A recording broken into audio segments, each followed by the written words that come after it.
رسول الكريم قال الله تبارك وتعالى في كلامه المجيد أعوذ بالله من الشيطان الرجيم بسم الله الرحمن الرحيم لولا إذ سمعتموه قلتم ما يكون لنا أن نتكلم بهذا سبحانك هذا بهتان عظيم صدق الله العلي العظيم. برادران اسلام، دروس سابقہ میں ہم سیدہ عائشہ صدیقہ رضی اللہ تعالی عنہ کے بارے میں کچھ معلومات جو ہیں وہ پیش کی تھی.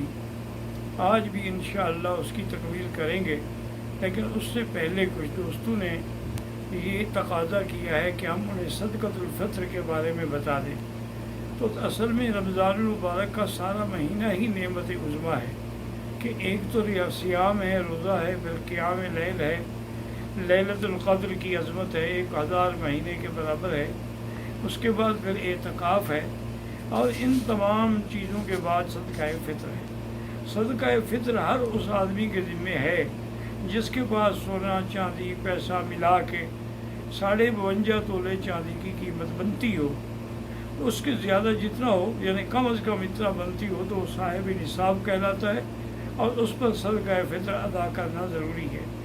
صدقہ فطر جو ہے احناف کے نزدیک، چونکہ ہمارے ملک میں زیادہ تر گندم ہوتی ہے، تو لہٰذا 2 کلو گندم احتیاطاً، ورنہ اصل 2.25 کلو ہیں، اور اگر جو ہو، کھجور ہو، کشمش ہو تو 3 کلو ہے. لیکن عرب علاقوں میں چونکہ چاول زیادہ استعمال ہوتا ہے، اس لیے ان کے علماء کرام نے 3 کلو چاول کا فتویٰ دیا ہے. تو بہرحال جتنا زیادہ دیں گے وہ تو اللہ اس کا حساب اور اجر دیں گے. اصل یہ بھی ضروری ہے کہ صدقۃ الفطر جو ہے وہ عید سے 2 دن پہلے سے آپ دے سکتے ہیں، اور اس کی آخری حد یہ ہے کہ نماز سے پہلے ادا کر دیں. اگر نماز کے بعد آپ صدقہ فطر ادا کریں گے تو وہ مطلق صدقہ تو ہوگا، لیکن صدقہ فطر نہیں ہوگا. اور افضل یہی ہوتا ہے کہ جس ملک میں آدمی نے روزے رکھے ہیں، صدقۃ الفطر بھی وہیں ادا کریں. ہاں، اگر بعض حالات میں کسی علاقے میں بے انتہا غربت ہے، لوگ بیچارے اپنے کھانے پینے کے لیے بھی تنگ ہیں، تو ان کو بھی بھیجا جا سکتا ہے، لیکن اسی نصیحت کے ساتھ کہ وہ عید سے پہلے دوسرے فقیروں کو مل جائے اور ان کی ہاتھ میں پیسے آ جائیں. باقی علماء کہتے ہیں کہ بھی آدمی زیادہ بہتر یہ ہے کہ جنس دے، چاول دے، گندم دے، جو دے. صرف امام ابو حنیفہ رحمۃ اللہ علیہ اجازت دیتے ہیں کہ اگر اس کی قیمت ادا کر دے تب بھی ادا ہو جائے گا، چونکہ حدیث میں لفظ ہیں جو چیز فقیروں کے لیے انفع ہو. تو آج کل فقیر کو اگر ہم گندم ہی دیتے چلے گئے، اس کے بعد 50 کلو گندم ہوگی، وہ بیچارہ کیا کرے گا؟ وہ جا کے ٹکے کے بھاؤ بیچ دے گا، نقصان بھی اٹھائے گا. اس لیے اگر اس کو پیسے دے دیے گئے، یا ایک آدمی کو تاخیر ہو گئی، اب وہ نماز پڑھنے کے لیے جا رہا ہے، تو اب وہ گندم اٹھا کے تو نہیں پھر سکتا. اس لیے اگر راستے میں چلتے چلتے بھی فقیروں کو اس نے نماز سے پہلے صدقہ دے دیا تو صدقہ فطر جو ہے وہ ادا ہو جائے گا. اللہ تبارک و تعالی ہر مسلمان کو صدقہ فطر ادا کرنے کی توفیق عطا فرمائے. سیدہ عائشہ صدیقہ رضی اللہ تعالی عنہ کے بے انتہا کمالات ہیں. سب سے پہلے احادیث مبارک میں ہے کہ حضور ایک سفر میں تھے. اتفاق سے بی بی عائشہ کے گلے میں جو ہار تھا وہ انہوں نے بی بی اسما سے مانگ کے پہنا تھا، لیکن اس کی رسی ٹوٹ گئی، دھاگا ٹوٹ گیا تو وہ گر گیا. اس کے بعد بی بی صاحبہ نے تلاش کرنے کے لیے کہا. صحابہ نے بڑی کوشش کی، لیکن وہ ہار نہ ملا، اور نماز کا وقت قریب آ گیا. اب پانی بھی نہیں ہے کہ وضو کر کے نماز ادا کر سکیں. تو لوگوں نے حضرت صدیق رضی اللہ عنہ کو آ کے شکایت کی کہ دیکھیں بی بی عائشہ نے اپنے ہار کے لیے حضور کو روک دیا ہے، اور ہم سارے قافلے بغیر نماز کے لیے بیٹھے ہوئے ہیں.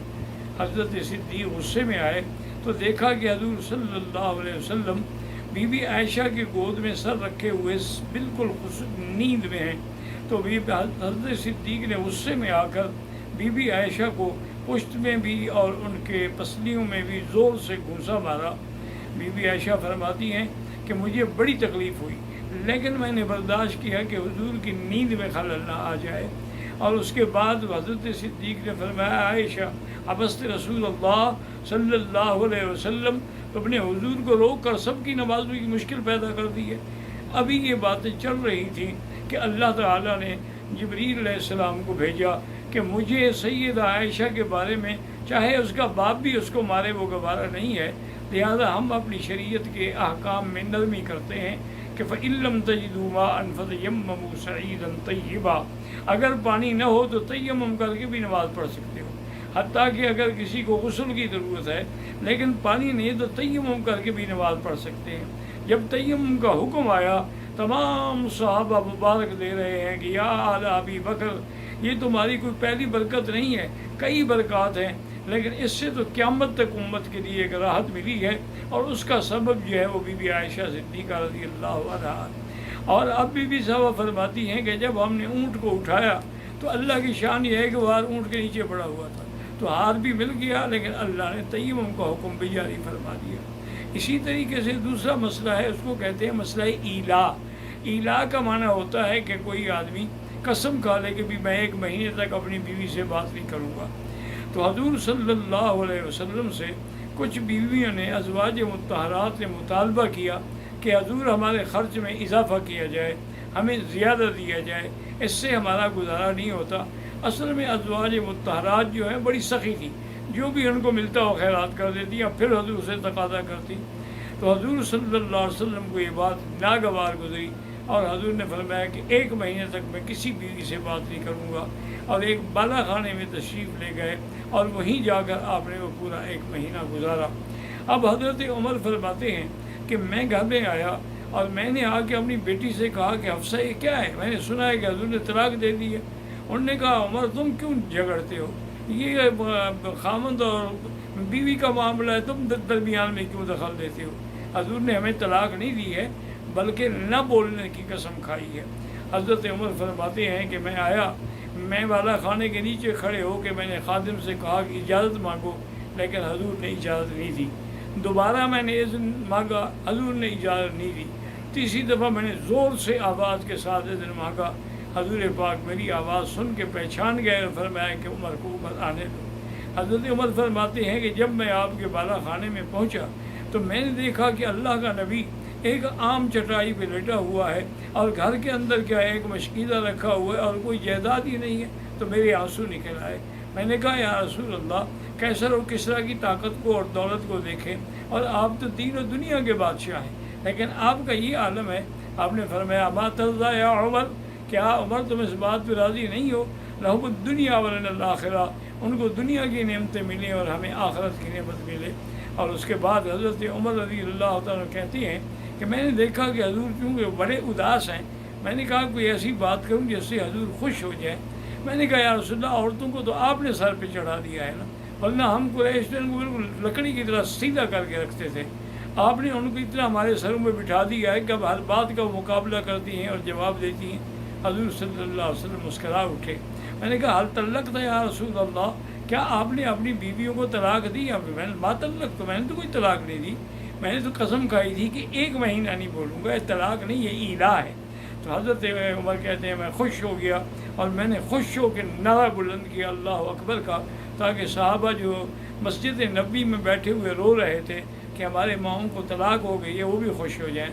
تو حضور صلی اللہ علیہ وسلم ٹھیک 29 دن کے بعد آپ تشریف لے آئے، اور سب سے پہلے بی بی عائشہ کے گھر میں آئے، اور اللہ نے یہ قرآن نازل فرمایا کہ یا ایھا النبی قل لازواجک ان کنتن تردن الحیاۃ الدنیا وزینتها فتعالین امتعکن واسرحکن سراحا جمیلا وَإِن كُنتُنَّ تُرِدْنَ اللَّهَ وَرَسُولَهُ وَالدَّارَ الْآخِرَةَ فَإِنَّ اللَّهَ أَعَدَّ لِلْمُحْسَنَاتِ مِنكُنَّ أَجْرًا عَظِيمًا۔ حضور بی بی عائشہ کہتی ہے یا رسول اللہ، میں تو انگلیوں پہ گن رہی ہوں، آج تو 29 کا دن ہے، آپ نے تو پورے مہینے کی قسم کھائی تھی۔ آپ نے فرمایا عائشہ، مہینہ کبھی 29 کا ہوتا ہے اور کبھی 30 کا ہوتا ہے، تو یہ مہینہ 29 کا، میں نے اپنی قسم پوری کی ہے۔ اللہ نے یہ حکم دیا ہے کہ اگر تم چاہتے ہو طلاق لینا تو آئیں، میں خوشی سے تم لوگوں کو طلاق دینے کے لیے تیار ہوں۔ اگر تمہیں اللہ اور رسول اور قیامت چاہیے تو پھر اسی طرح صبر و شکر کر کے گزارا کرنا پڑے گا، قیامت میں اللہ تمہارے لیے بہت بڑی مغفرت اور اجر عظیم عطا فرمائیں گے۔ فرمایا عائشہ جلدی نہ کرنا جواب دینے میں۔